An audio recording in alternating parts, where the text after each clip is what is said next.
नमस्कार, the Naveen Purohit show में आपका स्वागत है। मैं हूं आपके साथ नवीन पुरोहित और आज हमारे साथ चर्चा करने के लिए मौजूद हैं। मध्य प्रदेश के पर्यटन को एक नई ऊंचाई और नए आयाम तक ले जाने के लिए प्रख्यात हैं। वो पर्यटन विभाग के प्रमुख सचिव, वरिष्ठ प्रशासनिक अधिकारी, वरिष्ठ IAS श्री शिवशेखर शुक्ला जी हमारे साथ हैं। शिवशेखर जी, आपका IND24 में बहुत बहुत स्वागत है। नमस्कार, बहुत बहुत धन्यवाद।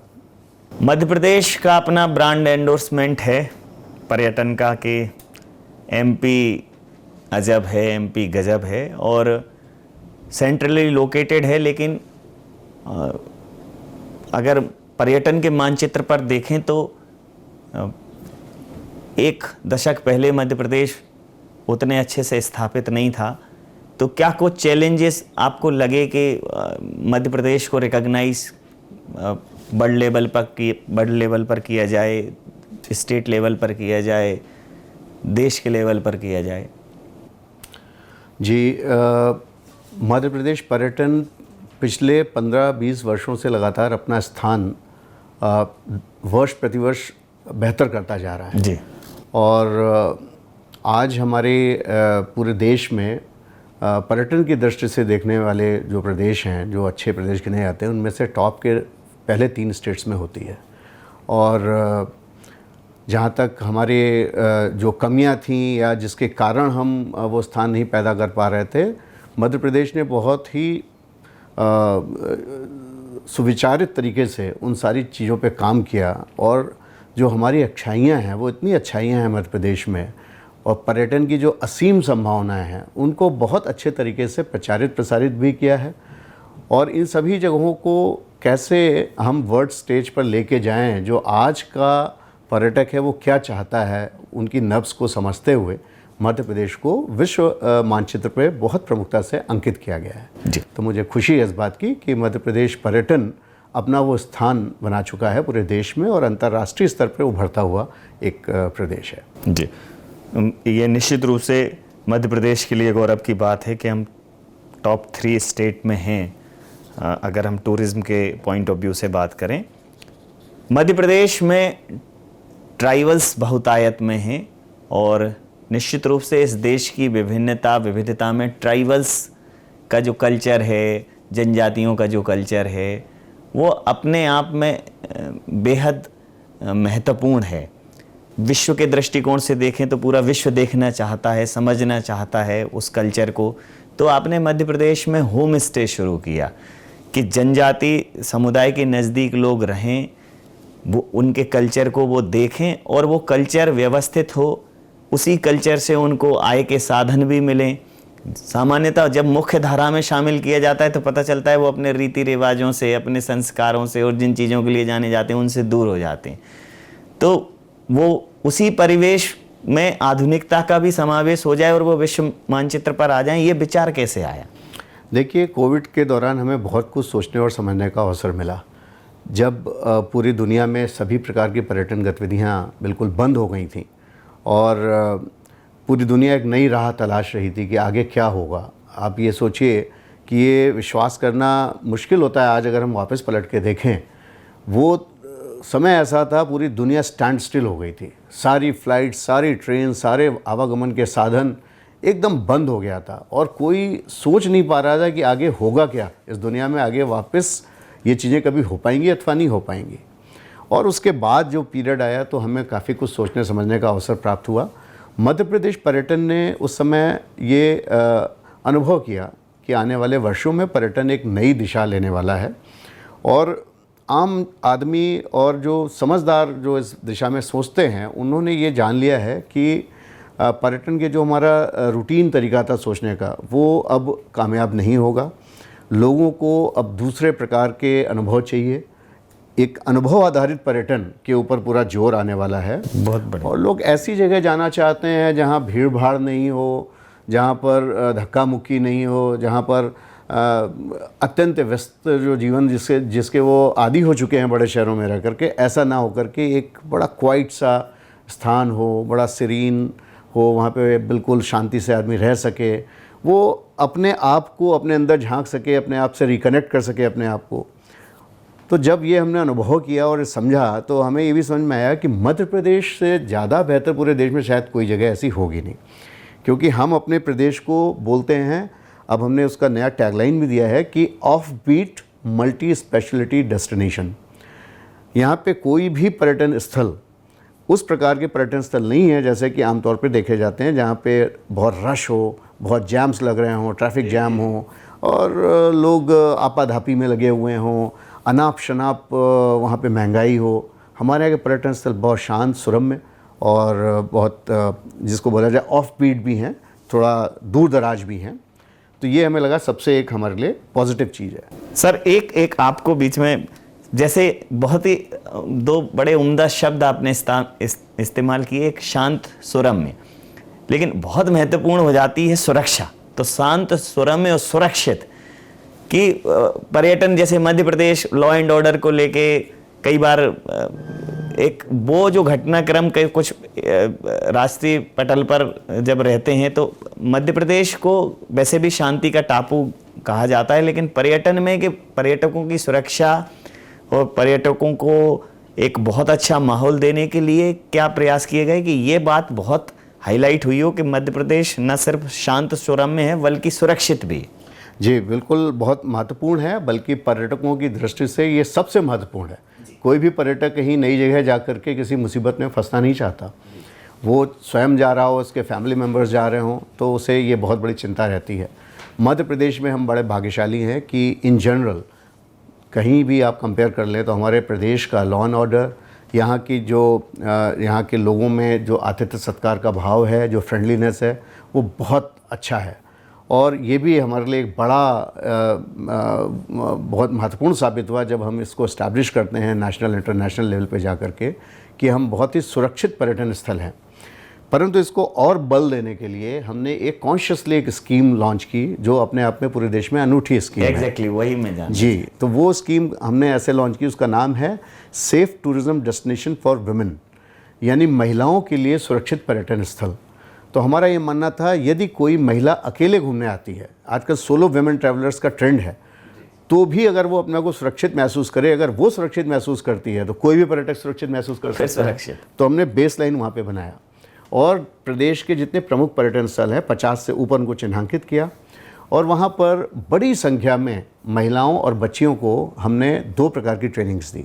एक तो हम आत्मरक्षा की ट्रेनिंग उनको दे रहे हैं जिससे उनका कॉन्फिडेंस लेवल बढ़े और वो अपने आप को मेन स्ट्रीम कर सकें, और दूसरा हॉस्पिटैलिटी और टूरिज़्म से रिलेटेड जो स्किल्स होती हैं, ऐसे हमने 50 जॉब रोल्स आइडेंटिफाई किए, उसमें इंटेंसिव ट्रेनिंग उनकी हम दे रहे हैं। पूरे प्रदेश में लगभग 40,000 बच्चियों को आत्मरक्षा की ट्रेनिंग दी जा रही है, सेल्फ डिफेंस की, और 10,000 बच्चियों और महिलाओं को स्किल्स की ट्रेनिंग दी जा रही है ताकि वो पर्यटन संबंधी रोजगार स्वयं प्रारंभ कर सकें या किसी न किसी व्यवसाय से, उद्योग से जो पर्यटन इंडस्ट्री का है, किसी होटल, रिजॉर्ट, कोई गाइड का रोल, कोई जिप्सी ड्राइवर, कोई नाविक का रोल, इस प्रकार के बहुत सारे रोल्स हमने आइडेंटिफाई किए, उनमें ट्रेनिंग दे रहे हैं ताकि वो वहाँ पे एम्प्लॉयमेंट हो सके। उद्देश्य ये है कि किसी भी पर्यटन स्थल पे अधिकाधिक संख्या में अगर महिलाएं कार्यरत दिखेंगी तो वो ऑटोमेटिकली महिला पर्यटकों के लिए रीअश्योरिंग होगा। जी। दूसरी सबसे बड़ी बात उससे ये होगी कि महिलाएं जब मेन स्ट्रीम होंगी तो उससे एक पूरा परिवार मेन स्ट्रीम होगा। बिल्कुल ठीक। और उनके इकोनॉमिक एम्पावरमेंट का इससे बढ़िया टूल नहीं हो सकता। बिल्कुल ठीक। दोनों उद्देश्यों को रख करके इस योजना को लागू किया जा रहा है और हम बहुत हद तक इसमें सफल हो गए हैं। इससे एक बहुत दूर तक संदेश भी जा रहा है कि हमारे पर्यटक स्थल महिलाओं के लिए भी सुरक्षित हैं। जी, जैसा आपने कहा कि अभी यहाँ चाहे नेशनल पार्क्स की बात करें, टाइगर रिजर्व्स की बात करें, तो वहाँ गाइड जो हैं वो महिलाएं हैं, वहाँ सिक्योरिटी गार्ड्स महिलाएं हैं, जिप्सी ड्राइवर महिलाएं हैं। तो न सिर्फ वुमेन एम्पावरमेंट है बल्कि अपने आप में एक कंप्लीट शोकेस है कि ये सुरक्षित है और फैमिली के लिए एक बहुत ही अच्छा वातावरण है। तो महिलाओं को इसमें इन्वॉल्व किया जाए, जगह जगह पर उन ट्रेनिंग दी जाए, न सिर्फ रोजगार बढ़े बल्कि लोगों को पर्यटन की समझ बढ़े। तो ये विचार कहाँ से आया कि इस कहाँ से, क्योंकि अपने आप में इसमें 5-6 चीज़ें जुड़ी हुई हैं, महिला सशक्तिकरण भी है, रोजगार भी, सिर्फ पर्यटन ही नहीं है, मल्टी डायमेंशनल थॉट था ये सर। तो ये हमारे पर्यटन में मध्य प्रदेश ने एक पहल की, वो भी कोविड की उपज है। उसी समय जो ब्रेनस्टॉर्मिंग हम लोगों ने की और बैठे सब लोग समझे बूझे, तो एक हमारे यहाँ वर्टिकल हमने क्रिएट किया, उसको नाम दिया रिस्पॉन्सिबल टूरिज़्म। रिस्पॉन्सिबल टूरिज़्म का अर्थ ये है कि हम अपना टूरिस्ट फुटफॉल तो बढ़ाना चाहते हैं, डेफिनेटली हर एक कोई स्टेट चाहता है, क्योंकि इससे बहुत सारी इकोनॉमिक एक्टिविटी होती है, परंतु हम कैसे कार्बन फुटप्रिंट जो उससे जनरेट होता है उसको कम कर सकें, एक उसका उद्देश्य। दूसरा उद्देश्य जो कम्युनिटी है वो उससे डायरेक्टली कैसे बेनिफिट हो सके। होता क्या है कि पर्यटन को हमेशा से एक बड़े वर्ग का, उच्च वर्ग का एक व्यवसाय माना जाता है कि आप कहीं घूमने जाएंगे तो आप हवाई जहाज़ का टिकट लेंगे, एक 5 स्टार होटल में रहेंगे और एक बढ़िया सी लग्जरी गाड़ी करेंगे और घूमेंगे अपने परिवार के साथ, बहुत सारा पैसा खर्च करेंगे और वापस आ जाएंगे। परंतु इस अवधारणा को हमने पूरा उलटफेर कर दिया।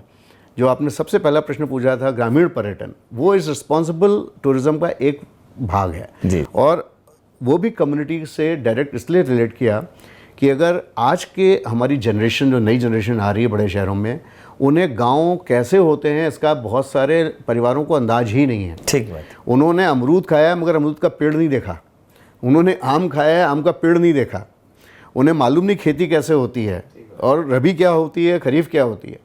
तो ये वर्टिकल जब शुरू किया तो ये आइडिया आया कि हम ग्रामीण जनों के साथ मिलके उन्हीं के घरों में अच्छे कंफर्टेबल होम स्टेज बनाएंगे जो साफ़ सुथरे और सुविधाजनक हो। इससे जो पर्यटक आएंगे वो ना केवल उनके साथ रहेंगे एज अ फैमिली, उनके साथ मिलके खाना पकाएंगे चूल्हे पे और ताज़ी ताज़ी वहाँ की सब्जियाँ तोड़ के खेत से लाएंगे, वहीं पे जा कर के फल चुनेंगे, पास के तालाब में जा कर के बैठ कर के वो फिशिंग करेंगे, या कोई पास के पहाड़ में जा कर के देवी के मंदिर में दर्शन करेंगे, या गाँव के जीवन में जो पारिवारिक एक मूल्य हैं, जो एक दूसरे के प्रति रिस्पेक्ट है, बड़े बुजुर्गों का जो सम्मान है, उन परंपराओं से वो परिचित होंगे। क्या मिनिमलिस्टिक और सस्टेनेबल वे ऑफ लिविंग जो हमारे गांव के विलेज, गांव हैं, वो उसको रिप्रेजेंट करते हैं कि कम से कम लोकल चीज़ों से हम कैसे काम चलाएं। जो आज की कैपिटलिस्ट सोच है, कंज्यूमरिस्ट सोच है, इससे पृथक वो एक नई दिशा देते हैं, लोगों को सोचने का मौका देते हैं। लेकिन सर इस पर बड़ा एक रिसर्च डेटाबेस तैयार करने के लिए कि कौन से गांव सेलेक्ट करें, फिर उन लोगों को ट्रेनिंग देना, क्योंकि ये अतिथि देवो भव वैसे तो हमारे डीएनए में है, लेकिन जब बाहर से कोई आता है तो थोड़ी व्यवस्थित दिनचर्या के लिए वो सब सुविधा सहूलियतें लगाना, तो इसमें उनको सब्सिडाइज भी किया, कुछ उनको फाइनेंशियल सपोर्ट भी दिया जो होम स्टे में कनेक्ट हुए एमपी टूरिज्म के साथ। जी बिल्कुल, इसमें 2 प्रकार की सतर्कता बरती गई। एक तो हमने बहुत मेहनत करके ऐसे साथ में हमारे प्रोजेक्ट सपोर्ट ऑर्गेनाइजेशंस या एनजीओस उनको सेलेक्ट किया जो नेशनल लेवल के रिप्यूट वाले थे और जिनको इन सब कामों का अनुभव था, वो हमारे पार्टनर्स बने। और हमने सबसे पहले जो सबसे मेहनत ज़्यादा की अच्छे गाँव को सेलेक्ट करने में, जो विवाद रहित हो, जहाँ का अच्छा माहौल हो, उन गाँव को सेलेक्ट किया।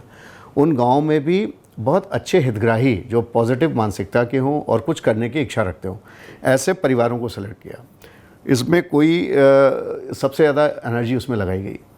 फिर जब स्कीम हमने फॉर्मुलेट की तो उसमें ये देखा कि ये परिवार जो हैं शायद सक्षम नहीं होंगे बहुत अच्छा होम स्टे बना के अपने पैसे से बनाएं और चलाएं, तो उनको एक फाइनेंशियल इंसेंटिव भी रखा। जैसे अपने घर में आप 2 रूम बनाते हैं तो एक particular limit 40% of the cost या 2 लाख जो भी कम हो, जो भी ज़्यादा हो, तो उसमें से वो उतना पैसा आप सरकार सब्सिडी के रूप में उनको देती है। और एक ये अपेक्षा करती है कि 2 रूम का होम स्टे विद फर्निशिंग करेंगे तो 5 लाख के आसपास खर्च होंगे।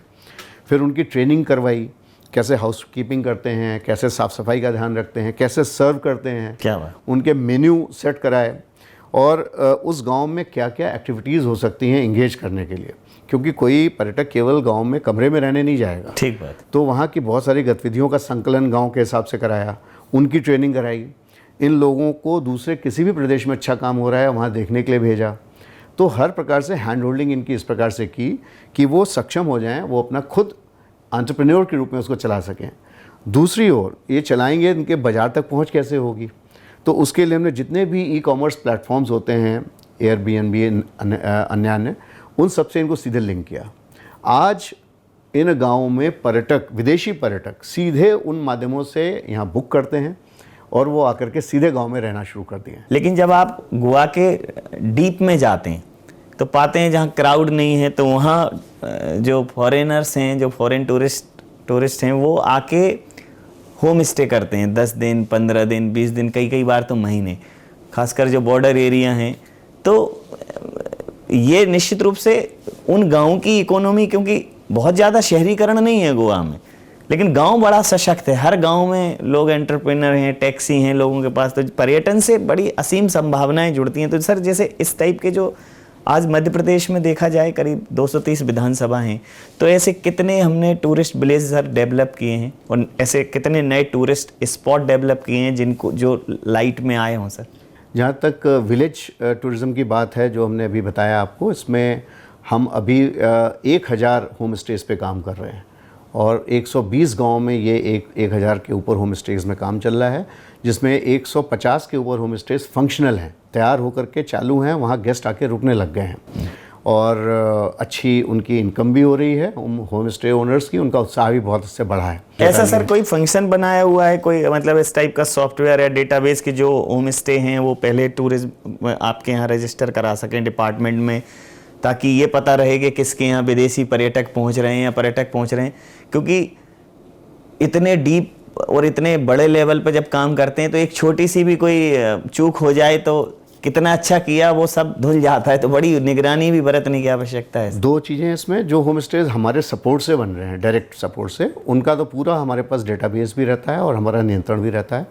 जो होम स्टेज अपने आप बन रहे हैं स्वप्रेरणा से, उनका रजिस्ट्रेशन की एक मैकेनिज्म हमने बना रखी है, उसकी एक हमने चेकलिस्ट बनाई है। उसमें जब भी कोई अप्लाई करता है, वो अर्बन एरिया में भी है, अर्बन में भी बहुत सारे हमारे 250 से ऊपर होम स्टेज बने हुए हैं। तो अगर आपके घर में ही बहुत अच्छा अपार्टमेंट आपका वेल फर्निश्ड है, आप उसको यूज़ करना चाह रहे हैं, तो आप हमारे यहाँ रजिस्टर कर सकते हैं। तो हमारी टीम जो है उस चेकलिस्ट के हिसाब से इंस्पेक्शन करती है, यदि सब कुछ सही पाती है तो उसे हम रजिस्टर करते हैं और साथ में एक सर्टिफिकेट देते हैं जो अपने यहाँ होम स्टे में डिस्प्ले कर सकता है कि this home stay is registered with certified by MP. Yes, और उनका रेगुलर बेसिस पे हम फीडबैक लेते हैं। तो ये मैकेनिज्म हमने यहाँ पे लागू किया। अच्छा सर, मध्य प्रदेश में मतलब कार्निवाल, जल महोत्सव, इवेंट्स, मतलब ये जो सीजनल होते हैं ना, तो वो कई बार क्या होता है कि ये तो रूटीन तो है, लेकिन सीजनल जो इवेंट्स होते हैं उनमें भी काफ़ी मात्रा में पर्यटक आते हैं। आपने खुद ही स्काई डाइविंग करके मध्य प्रदेश में मतलब लोगों को बताया कि मध्य प्रदेश एडवेंचरस टूरिज्म के लिए भी बहुत अच्छी जगह है। तो ये हनवंतिया आपने एक बहुत ही नोन प्लेस बना दिया, तो ये भी एक नया वर्टिकल है टूरिज्म में, और इसमें कितनी मध्य प्रदेश को संभावनाएं देखने को मिल रही हैं? जी बिल्कुल, हमारा एक तो जैसे रिस्पॉन्सिबल टूरिज्म में हमने बताया, दूसरा हमारा जोर इस बात पे है कि हम अपने प्रदेश में टूरिज्म को डाइवर्सिफाई करें और विभिन्न प्रकार के प्रोडक्ट्स टूरिज्म से रिलेटेड और विभिन्न आयु वर्ग के लोगों को जो आकर्षित करते हैं उन्हें डेवलप करें। तो इस दिशा में हमने नए डेस्टिनेशंस डेवलप करने की सोची है। उसमें जैसे आप बता रहे हैं, हनवंतिया जो इंदौर के नज़दीक है, वहाँ पर टेंट सिटी लगता है 125 टेंट का, और वो 3-4 महीने जब सीज़न सही होता है तो वहाँ पे लोग आके बड़ी मात्रा में रुकते हैं और वहाँ पे हर प्रकार की एडवेंचर एक्टिविटीज़ होती हैं, चाहे लैंड बेस्ड हो, वाटर बेस्ड हो, एयर बेस्ड हो, वो सब होता है। इसी प्रकार से गांधी सागर हमने एक नया टेंट सिटी वहाँ पे विकसित किया, चंदेरी में हमने टेंट सिटी विकसित किया, कूनो जहाँ पे हमारे चीता सबसे पहले भारतवर्ष में अभी आए हैं, वहाँ पे हमने एक टेंट सिटी विकसित किया।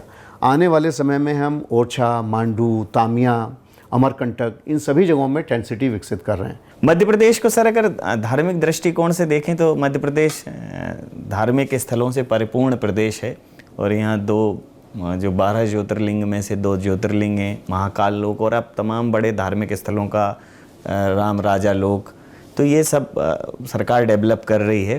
तो एक नया ट्रेंड भी चल पड़ा है, धार्मिक पर्यटन का भी एक ट्रेंड चल पड़ा है, और उससे एक नई इकोनॉमी डेवलप हो रही है और लोग खासा, युवा वर्ग भी खासा उत्साहित है, धार्मिक स्थलों पर लोग जा रहे हैं, रुक रहे हैं। तो मध्य प्रदेश को ये भी एक मिला हुआ है, पहले से मध्य प्रदेश में मौजूद है, बस उन क्षेत्रों को लगातार मध्य प्रदेश सरकार डेवलप कर रही है। तो वहाँ की कनेक्टिविटी के लिए अभी जैसे आपने सारे मतलब मध्य प्रदेश टूरिज्म ने PM श्री पर्यटन योजना में हेलीकॉप्टर राइड के आप तमाम धार्मिक पर्यटन स्थलों पर जा सकते हैं। तो इस क्षेत्र में अब आपको कितनी संभावनाएं दिख रही हैं सर? देखिए, धार्मिक पर्यटन प्रदेश का पहले से ही बहुत ही समृद्ध रहा है और पर्यटकों के लिए बड़ा आकर्षण का केंद्र है। अगर मैं आंकड़े बताऊं तो वर्ष 2023 में जो हमारे प्रदेश में पर्यटकों का आगमन हुआ वो ऑल टाइम हाई, आज तक कभी भी इतने पर्यटक नहीं आए। 11.5 करोड़ से ऊपर पर्यटकों ने प्रदेश में आमद दी, और उसमें से भी 5.5 करोड़ के आसपास पर्यटक महाकाल लोक में महाकाल जी के दर्शन करने गए। तो ये जो श्रद्धालु जन हैं, जो धार्मिक भावना से, सांस्कृतिक जो हमारी विरासत है उसको देखने की भावना से प्रदेश में आते हैं। तो प्रदेश सरकार का भी ये कर्तव्य है कि उन्हें हम अच्छी सुविधाएं दें, अच्छे अनुभव दें। तो लगातार प्रदेश में ये काम हो रहा है हमारे माननीय मुख्यमंत्री जी के दिशा निर्देश में, और मध्य प्रदेश शासन ने कॉन्शियसली इन जगहों को बहुत बेहतर तरीके से डेवलप करने का एक नया इनिशिएटिव लिया हुआ है। मैं आपसे शेयर करना चाहता हूं कि हम 25 से अधिक ऐसे स्थानों को चिन्हित करके जहां पे अच्छे पर्यटकों की संख्या होती है, वहां पर जैसे महाकाल लोक का निर्माण किया गया, उसी प्रकार के वहाँ लोकों का निर्माण कर रहे हैं। आपने अभी स्वयं नाम लिया, ओरछा में राजा राम लोक हैं, जानापाव में परशुराम लोक हैं, इसी प्रकार से जाम सावली में हनुमान लोक हैं। तो सारे इन स्थानों पे हम न केवल बेहतर अनुभव पर्यटकों के लिए हो, तो उनके लिए अलग अलग साधन, जैसे कहीं पे लाइट एंड साउंड की आवश्यकता है, कहीं पे कोई इस प्रकार के अपने इसको रिप्रेजेंट करने के लिए बेहतर तरीके से उसको म्यूरल्स और ब्यूटिफिकेशन की आवश्यकता है, तो वो या म्यूज़ियम्स की आवश्यकता है, ये सब हम क्रिएट कर रहे हैं।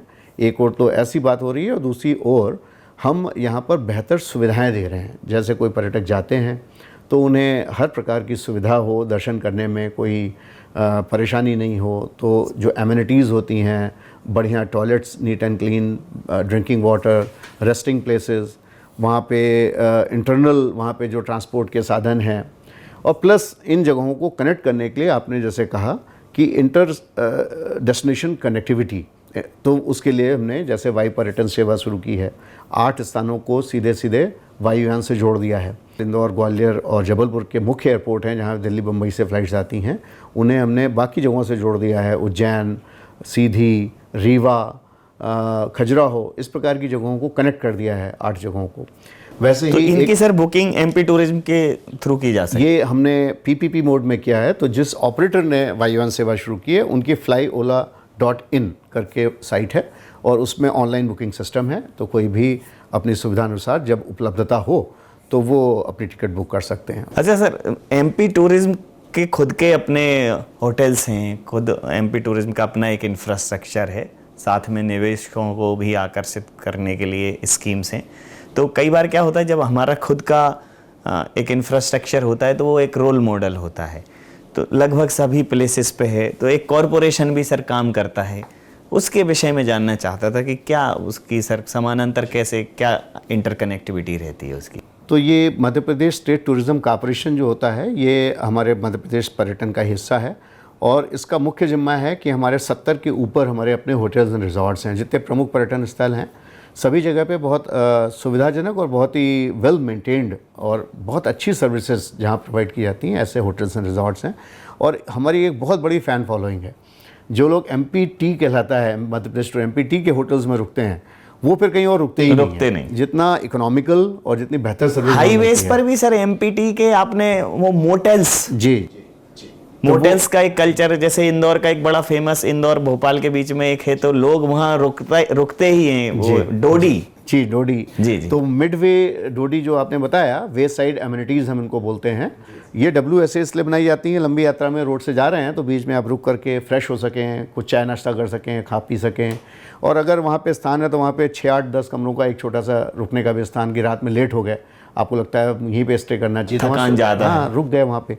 तो ये वे साइड एमिनिटीज़ का भी पूरे MP में हम जाल फैला रहे हैं। 72 हमने ऑलरेडी खोल दिए हैं, और भी खोलेंगे। खासकर उन जगहों पर जो बहुत अच्छे स्थान हैं, अनएक्सप्लोर्ड हैं, और वहाँ कोई बड़ा इन्वेस्टमेंट करे तो उसको। जी, तो उसमें दोनों तरीके से हम करते हैं। वहाँ पे बहुत अच्छे मौके की गवर्नमेंट लैंड्स को हम उन्हें ऑफ़र करते हैं बिड में, और जब वो ले लेते हैं तो वहाँ कंस्ट्रक्ट करते हैं। तो एक तो उनको कंसेशनल लैंड मिल जाती है, और यदि उनकी अपनी लैंड है तो उस पर भी बना सकते हैं। और उसमें बनाने पे 15% से 30% तक कैपिटल कॉस्ट पे हम सब्सिडी देते हैं। प्लस बहुत सारी और हैंड होल्डिंग करते हैं, उनको हम सुविधाएं दिलवाने की कोशिश करते हैं। आप पिछले 5 साल के भीतर इस स्कीम से आप देखेंगे तो करीब हमने 6,500 से ज़्यादा कमरों का निर्माण किया है मध्य प्रदेश में। जितने भी होटल्स आपने पिछले 5 साल में अच्छे देखे हैं, ताज, रेडिसन, मैरियट से लेके कोई भी नेशनल पार्क के आसपास एक से एक सुंदर रिजॉर्ट्स हैं हमारे।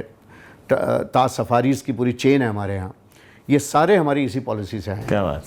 किसी भी सर क्षेत्र को पीछा दिखाने की मेरी बिल्कुल मंशा नहीं है, लेकिन अगर मैं स्वास्थ्य, शिक्षा, सुरक्षा, इन तमाम वर्टिकल्स की बात करूं, पर्यटन, तो मध्य प्रदेश शायद तीसरे नंबर पे अन्य किसी भी वर्टिकल में होगा नहीं। तो यहाँ से थोड़ा कम दूरी है सर नंबर 1 तक पहुँचने की। तो मध्य प्रदेश नंबर 1 बने उसके लिए और सर क्या प्रयास? देखिए, हर प्रदेश की अपनी अपनी खूबसूरती होती है। हम सब भारत के निवासी हैं और हमें भी जब कभी जाना होता है तो हम मध्य प्रदेश में तो घूमते ही हैं, बट जैसे मेरा पर्सनली पूछिए तो मुझे उत्तराखंड बहुत पसंद है। अगर मुझे कोई मौका मिलता है मैं उत्तराखंड जाने का मौका नहीं छोड़ता हूँ। तो हमारा देश विविधताओं भरा देश है और हम आपस में एक हेल्दी कंपटीशन तो करते हैं, परंतु हमारे अंदर ये भी है कि कोई भी प्रदेश प्रमोट हो रहा हो, कोई प्रदेश आगे बढ़े, सब अपने ही लोग तो हैं। अदर स्टेट के जो टूरिज्म कॉरपोरेशंस हैं या टूरिज्म डिपार्टमेंट हैं तो उनके साथ सर एक इंटरकनेक्टिविटी मध्य प्रदेश मेंटेन करता है सर? जी हाँ, भारत सरकार का जो टूरिज्म मंत्रालय है, पर्यटन मंत्रालय है, वहाँ पे हम सभी लोगों की लगातार मीटिंग्स होती हैं। वहाँ पे इन सब चीज़ों की शेयरिंग होती है, एक्सपीरियंस शेयरिंग होती है कि आपने ये किया, जैसे हमने रूरल टूरिज्म में बहुत अच्छा काम कर लिया, तो वहाँ पे जब भी मैं जाऊँगा तो मुझे बोला जाएगा बाकी प्रदेश से शेयर कीजिए अपना एक्सपीरियंस। और कई बार दूसरे प्रदेशों की टीमें हमारे यहाँ आती हैं, विज़िट करती हैं, वो हमसे पूरी स्कीम्स का लेखा जोखा लेती हैं, फिर अपने यहाँ जाकर इम्प्लीमेंट करती हैं। हम भी कई बार, जैसे केरल के जो रिस्पॉन्सिबल टूरिज्म हमने शुरू किया, ये हमने केरल से सीखा। केरल ने इसमें पहले कदम बढ़ा दिया था, हमने उनके साथ एक MOU किया, हमारी टीम्स वहाँ गई, उनसे सीखा और अब हम अपनी ही गति से अपने प्रदेश में आगे तेज़ी से बढ़ते जा रहे हैं। तो ये देश हमारा देश है और हम उसके हृदय प्रदेश हैं, तो हम सबका ख्याल रखते हुए, हृदय चूँकि सभी का ख्याल रखता है, ठीक है, और ये दिल की बात है। ठीक बात है, और दिल वाले ही इसको समझ सकते हैं। ठीक, तो सर ये दिल की बात दूर तक पहुँचे, इसलिए प्रदेश के पर्यटकों को, देश के पर्यटकों को, अंतर्राष्ट्रीय पर्यटकों को आप मध्य प्रदेश की तरफ से क्या कहना चाहेंगे अंत में? मैं यही कहूँगा, मध्य प्रदेश ऐसा प्रदेश है कि आप शायद एक जीवन काल में पूरा नहीं देख पाएंगे। मैं अब यहाँ पे 25 वर्ष से हूँ, मैंने 10% भी अभी एक्सप्लोर नहीं कर पाया हूँ। इतना कुछ एक्सप्लोर करने के लिए। It is called explorers paradise.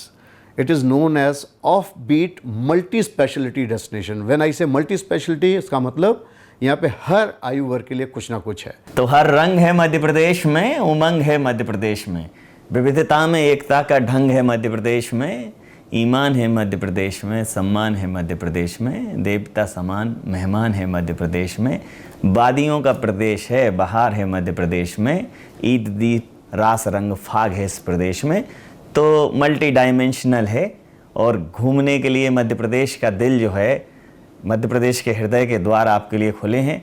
तो आप आइए, मध्य प्रदेश में पधारिए और मध्य प्रदेश के पर्यटन विभाग की आवभगत का, अतिथि सत्कार का आनंद लीजिए। सर, बहुत सारे पहलुओं पर आपने जिस सहजता से और जिस विशिष्टता से अपने अनुभव साझा किए, मुझे लगता है कि हमारे दर्शक, हमारे जो पर्यटक हैं, वो मध्य प्रदेश को और अच्छे तरह से समझेंगे और मध्य